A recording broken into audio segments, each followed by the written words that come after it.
Pakistan cricket जो है वो इस टाइम बिल्कुल एक सर्कस बना हुआ है, जहाँ पे कुछ समझ नहीं आ रही। थोड़ी देर के बाद जो है कोई नया ऐलान आ जाता है, फिर थोड़ी देर के बाद कुछ नया ऐलान आ जाता है, चाहे कुछ दिन बाद आए चाहे कुछ घंटों बाद आए। ओवरऑल जो एक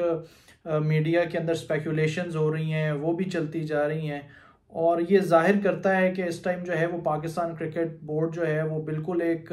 क्योस की सूरत हाल में मौजूद है। और बिल्कुल समझ नहीं लग रही कि किस तरीके से जो है वो फैसले किए जा रहे हैं और किस डायरेक्शन में जो है वो पाकिस्तान क्रिकेट और पाकिस्तान क्रिकेट बोर्ड जो है वो जा रहा है। अभी अनाउंसमेंट जो है एज सच हुई नहीं है, लेकिन जो हॉट फेवरेट कैंडिडेट हैं कोचिंग के एस्पेक्ट से वो मोहम्मद हफीज़ हैं, जो कि ऑस्ट्रेलिया के दौरे और न्यूजीलैंड के दौरे के ऊपर फ़राइज़ अंजाम दे सकते हैं। और साथ में आज पाकिस्तान क्रिकेट बोर्ड ने जो है वहाब रियाज को भी अनाउंस कर दिया है एज अ चीफ सिलेक्टर।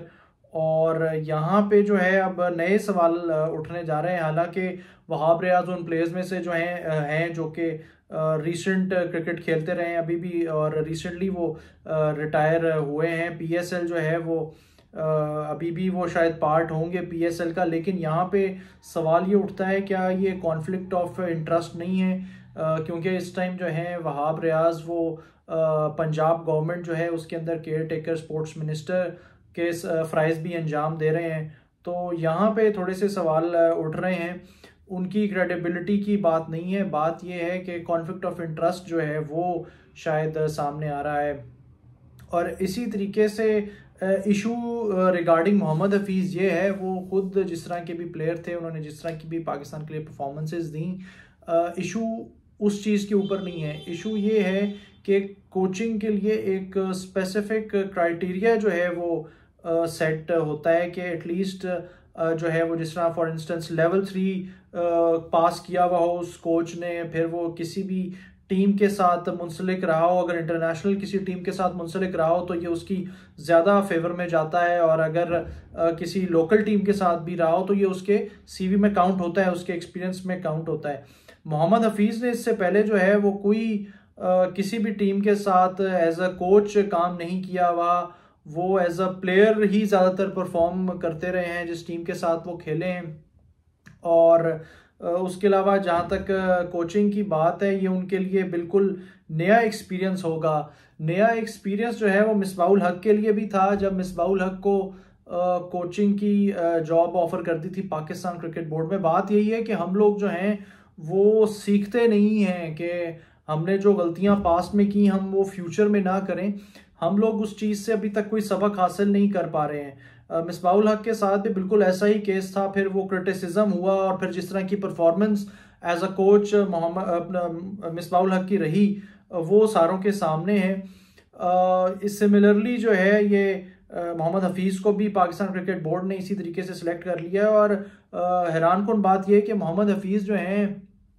अभी हाल ही में वो इस्तीफ़ा देकर गए थे टेक्निकल कमेटी से, और जब उनको लगा कि शायद उनकी जो है वो बात को वैल्यू नहीं दी जा रही, वो वहाँ से इस्तीफ़ा देकर चले गए थे, और अब दोबारा वो पाकिस्तान क्रिकेट बोर्ड के साथ आके बैठ चुके हैं, और अब बड़े बड़े जो डिसीजंस हैं पाकिस्तान क्रिकेट के वो करने जा रहे हैं, क्योंकि वो डायरेक्टर क्रिकेट जो हैं वो भी बन चुके हैं। और ये एक अजीब सी एक खिचड़ी बन रही है, सवाल उठते जा रहे हैं, लेकिन कोई इसका जवाब देने से अभी तक कासिर है। कोई इसको बता नहीं रहा कि हम लोग प्लान हमारा है क्या। हम लोग अभी भी प्रॉपर सिलेक्शन कमेटी हमने अनाउंस नहीं की, सिर्फ वहाब रियाज को as a chief selector announce कर दिया है। और यहाँ पे अब क्योंकि वो इंटरिम गवर्नमेंट का पार्ट है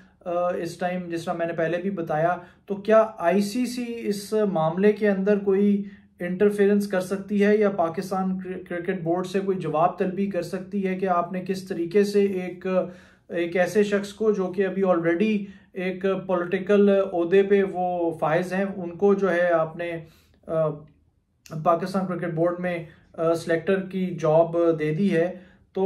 ये फिर साथ में अब क्योंकि पाकिस्तान सुपर लीग भी होने जा रही है, हर साल की तरह फरवरी मार्च में ये इवेंट होता है, और अगर ये इस दफ़ा फरवरी मार्च में है और साथ में ये चीफ सिलेक्टर का रोल भी अदा करेंगे, तो क्या ये पीएसएल खेलेंगे Wahab Riaz as a player, ये भी सवाल उठ रहे हैं। लेकिन मेरा ख्याल है अभी पाकिस्तान क्रिकेट बोर्ड ने एक वीडियो पैगाम जारी किया है वहाब रियाज का, जिसके अंदर वहाब रियाज शुक्रिया अदा कर रहे थे पाकिस्तान क्रिकेट बोर्ड की मैनेजमेंट कमेटी के चेयरमैन ज़का अशरफ साहब का। और उनका सिंपल मैसेज था कि वो जो है जो डोमेस्टिक में परफॉर्मेंस हैं उनकी परफॉर्मेंस में जो जिसने ज़्यादा अच्छा जो परफॉर्म कर रहा होगा, जिसका ज़्यादा अच्छा रिकॉर्ड होगा, उसको वो चांस देंगे पाकिस्तान क्रिकेट टीम में। ये वैसे तो सारी सिलेक्टर्स, चीफ सिलेक्टर यही बयान आके देते हैं कि जी हम डोमेस्टिक क्रिकेट को बहुत ज़्यादा रिस्पेक्ट करते हैं और उसी में से हम प्लेयर्स जो उसमें ज़्यादा परफॉर्म करते हैं हम उनको आगे लेकर आते हैं टीम में। लेकिन ये बातें जो हैं ये सिर्फ और सिर्फ मीडिया की जो हेडलाइंस हैं वहाँ तक के लिए तो होती हैं, लेकिन प्रॉपर जिसे कहते हैं कि उस तरीके से उनके ऊपर इम्प्लीमेंट नहीं होता, इम्प्लीमेंट नहीं किया जाता। तो ये अब खिचड़ी जिस तरीके से बन रही है, ये कोचिंग का डिसीजन, चलें अगर आपने उनको डायरेक्टर क्रिकेट बना दिया था, मेरा ख्याल है कि ये चीज़ वहीं तक महदूद रहती तो बेहतर था, लेकिन कोचिंग की जॉब साथ में दे देना ये कुछ समझ से जो है वो बाहर है। और अगर इसी तरीके के जो हैं डिसीजंस हमारे सामने आते रहेंगे पाकिस्तान क्रिकेट बोर्ड के, तो ये एक मजाक बहुत अरसे से पाकिस्तान क्रिकेट बोर्ड का एक मजाक बना हुआ है पूरी दुनिया के अंदर। जिस तरह के वो फैसले कर रहे हैं, जिस तरह की वो चीज़ें मीडिया के सामने आ रही हैं, और अगर ये सिलसिला ऐसे ही चलता रहा तो आप इसको सिवाय एक सर्कस के और कुछ नहीं कह सकते, जहाँ पे वो टिपिकल एक उनका एक वो चलता रहता है तरीक़ेकार और उसको ही फॉलो किया जा रहा है। तो ये भी किसी सर्कस से कम नहीं है जो अभी हमें देखने को मिल रहा है।